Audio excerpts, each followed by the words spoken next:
On this episode, I talk about how PSA is trying to shut you up because of their poor service.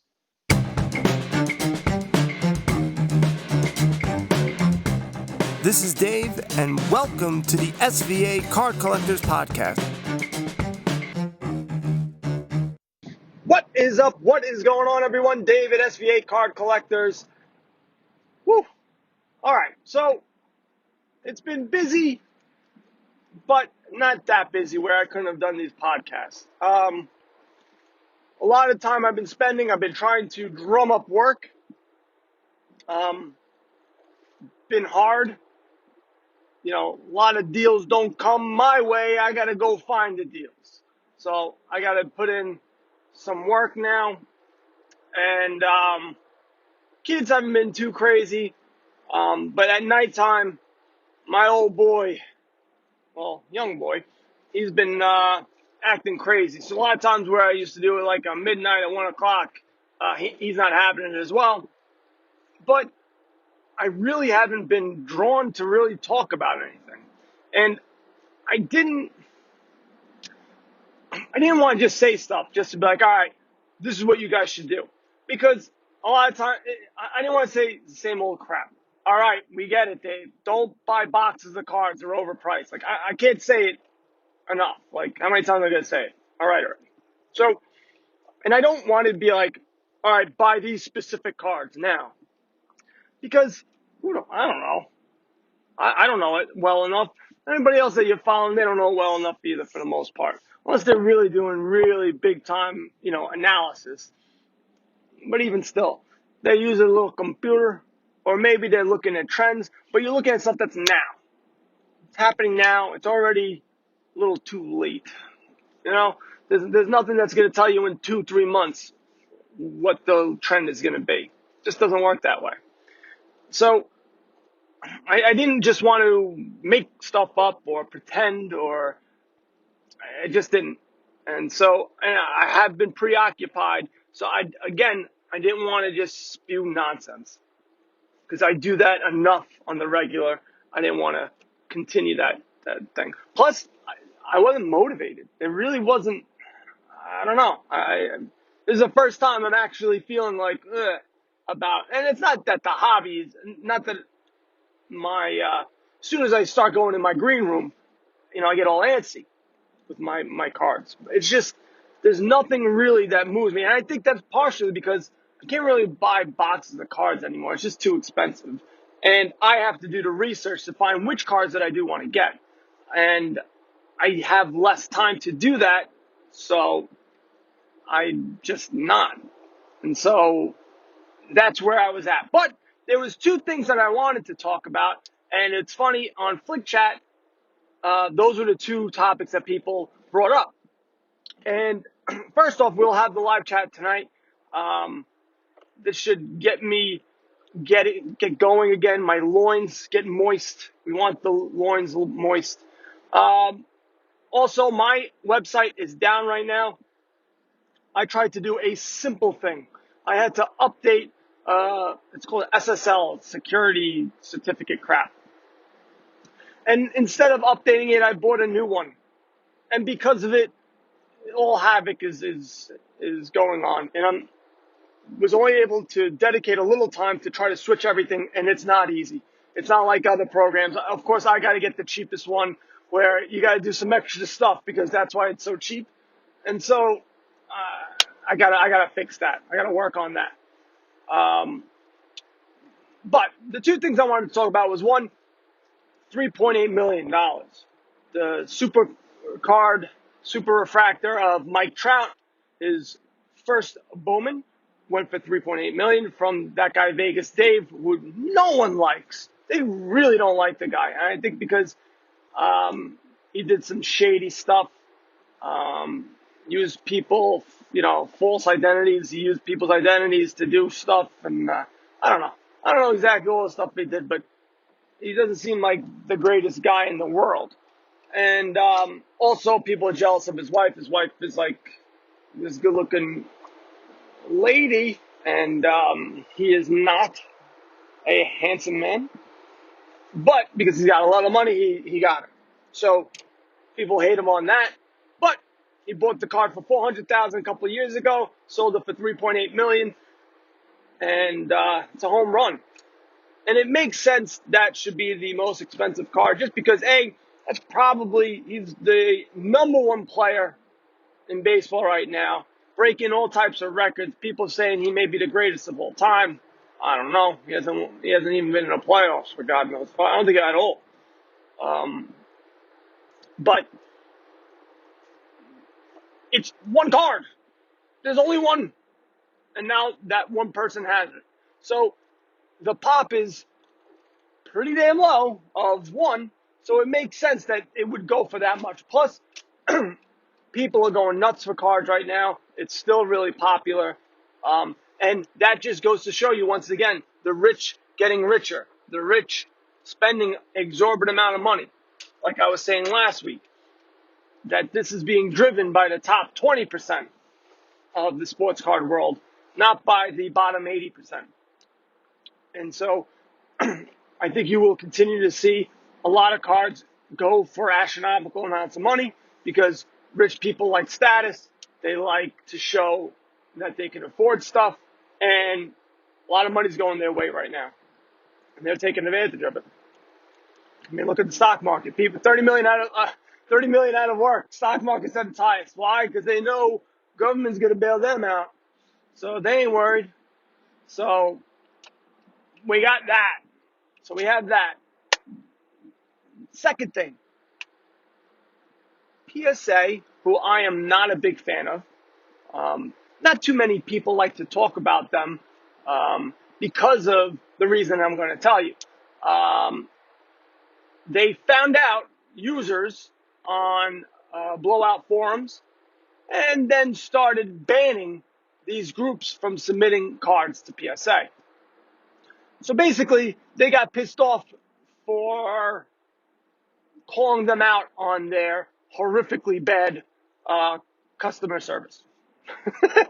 They got pissed off that a 20-day return took 50 days or 40 days or whatever the amount of days it took. And people were writing, this is ridiculous. And they said, yeah? Well, how about this? Now you can't return it. Imagine Amazon. I always go back to Amazon all the time because it drives the point home. It makes it so obvious and clear. If Amazon goes, all right, you paid for 1 day? Not a problem. You're going to get that in 10 days. What are you talking about? I paid for 1 day. Of course, our 1-day service takes 10 days. What? Yeah. Well, I'm going to complain. Sure, go ahead. Complain on Facebook. I see that you've been complaining about our 1 day taking 10 days. Guess what? Your money's no good with us. Your money's no good here. Get out. Beat it. Scram. What do you mean? I got to buy stuff from Amazon. Yeah, well, you can't. We're banning you for complaining about how bad our service is. What is going on, people? What is going on? This is ridiculous. Redonkulous. I watched too much of there's a stupid kids movie called Bolt. And the stupid pigeons talk like they have a Brooklyn accent. And this is redonkulous. So that's been in my head I don't know why it's in my head recently, but. So,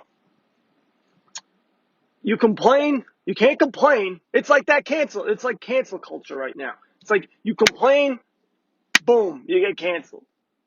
That is insane. Yes, people can submit with other groups and it's just a small blip. But it just goes to show you that they care more about, not having crap being talked about them. But instead of trying to figure out how to resolve that issue, they just try to shut people up. They do that with Twitter. They cancel a lot of Twitter accounts. They block a lot of Twitter accounts if you talk crap about them. That's just the way they are. And we're too dumb. And I'm with you. And as much as I don't want to give them any money, I want to give them nothing. My cards go up astronomical amounts of money if I submit it and I get a PSA 10. It just does. And it sucks. And I'm talking now to two sides out of my mouth, which other people won't. But they just go, that's just the way it is, man. Hey, that means business is booming. Yes, business is booming. And typically, when that happens, you don't have these type of delays. You don't just go, oh, well, I guess it's going to take you longer. No, you hire more people, which I think they're trying to do, and you get stuff done. I've never heard of such a thing. If that happened on Amazon, they say your business is no good here. What do? You go to Target, go to Walmart. There's plenty of other places to go to shop. Maybe you have to spend an extra buck or two. That's it. You got PSA, you got SGC, you got Beckett. That's it. And they're all working together. If you don't think so, you're crazy. Because they are. It's like the airlines. One airline goes up in value, the rest of them all go up. They all go down. One goes down, they all go down. They're collusion. There's some collusion afoot. And this is all because of us, our stupidity in, sending cards in there, but also because there's no standards that people can follow. We have no idea why a PSA 10 or a PSA 9 was given. None. Beckett, you have some subgrades, so you have some sort of idea, but SGC, you got no clue. It's because the guy's eyes. The guy has eyes, and no, it doesn't look good. It doesn't look right. So now they're going to be hiring guys off the street, grading cards, telling them what they're to look for. Why not tell everyone what to look for? But they don't. They just don't. And so if the people, collectors, the hobby as a whole, comes up with some standards that all grading companies can follow, then they become less relevant. And that's the only thing I can see happening. If you're able to get a bunch of people who can grade cards and follow what is the standard, then more people can enter the marketplace to grade. You have these other companies that come in and they're all rinky-dink. And everyone goes, that's not a 10. It doesn't look like a 10 at all. It looks fugazi. I threw a fugazi, and I got to do that once a year, once a episode. So you're not going to, if you get people who have been in the business a long time that are not associated with Beckett, BGS, any grading company, not associated with them at all. At first, when I was thinking about this, I said, well, they have to be associated because they're the guys who grade. They should know what. No. Whenever they get involved, their stuff always they get their paw prints, their tentacles in there. It's like a lobbyist. You don't want any lobbyists involved because once the lobbyist gets involved, no good can come from it. And so standards with people who've been in the hobby for a long time, who are respected, not people who've been in there for like a year or two. I got a famous YouTube channel, I got a famous podcast, so put me in. People who've been there, who've seen the ups and downs, the ebbs and flows, the left, the right. You know what I'm talking about. That's seen it all. And so it just makes sense. It makes too much sense to have set of standards. Everyone can follow them. And then you can have other grading companies start coming in and following them. Now, this is not going to be like, oh, well, it's got to be centered. This has got to be legit stuff. I don't know how you would do it. I'm just throwing it out there. I'm just saying this is what needs to get done. Because right now, this crap with us just taking it while these grading companies do nothing to help, nothing to, there's no English, guys, English is horrifically bad for me. There's no accountability. There's nothing where we can say, hey, you took 40 days. This was a 20-day return. I want my money back. I want a partial refund. They're like, no thanks. No. I'm sure there's some legalese in there that says 20 days, but if some crazy circumstances happen, it's going to take 100 days. Like, that is ridiculous. Ridiculous. And we can't do anything about it. Nothing right now. Buy raw cards. That's the only thing we can do. That really is. Which is another stupid thing that I've been seeing more and more. People going on eBay and say, hey, Is this a Gem Mint 10 that I'm seeing here? I don't know. Well, I'm not going to buy it if I can't get a PSA 10 out of this. Oh, then I'll buy it. Or buy it and then they're going to return it. It's just dumb. There's a lot of dumb stuff I've been seeing lately. That stuff annoys me. But again, I'm not going to keep saying it again. We've established. We've established, yes, get all the people together to come up with some grading stuff. It needs to get done. And that way we can start, somewhat dinging this monopoly that's going on right now. And that's what's happening. We have a monopoly right now on grading, and we can't do anything about it. Same thing with sports cards. Topps is the only ones who can make it. For baseball, Panini's the only ones who can make football and basketball. So they can make a ton of cards, but they can regulate, the pricing of it. Now, we can't do what we did back in the day because then, you know what? I don't know. We could. I think you can fill, get other companies to make cards. I think it's okay because then it's going to be, whoever makes good cards. And maybe you wouldn't have as many cards of a particular, like Topps wouldn't make 100 sets. They need to make it because they need sales. They need it to go.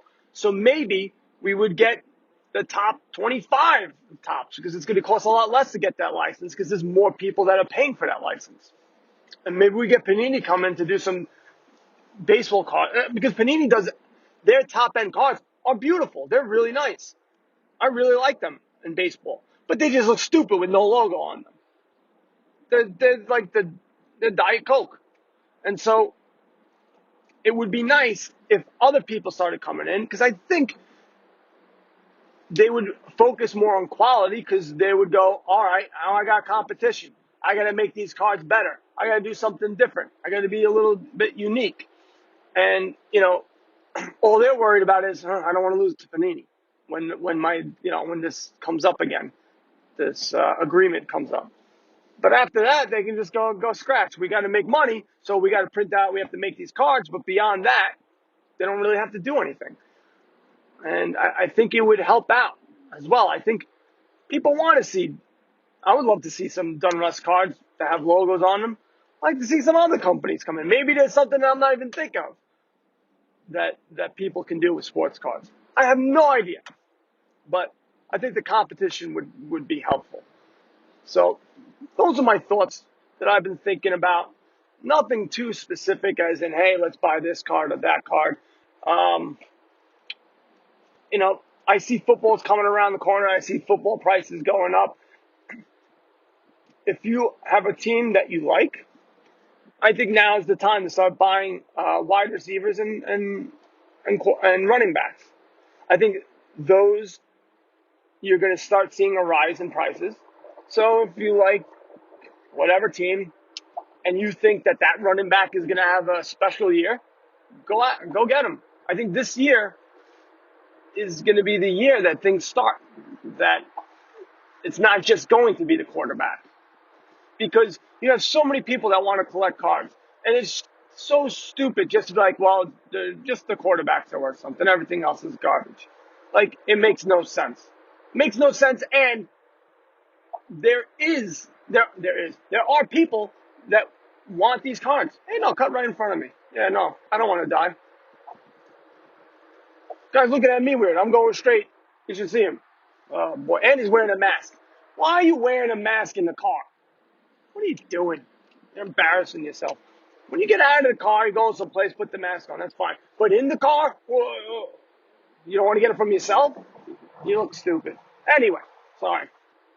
I have to give that guy the what's what. But like I said, this year I think running back, I think you're going to see those guys go up in value. More wide receivers, I think, than running backs.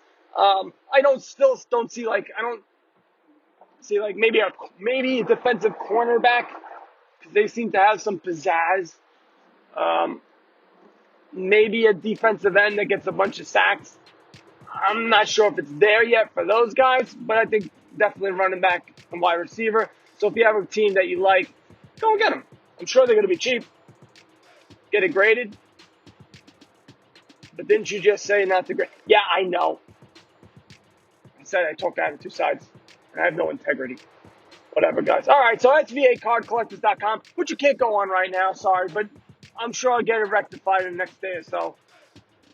Download the Flip Chat app, and you guys know what to do. Buy some cards, go, bro. Later.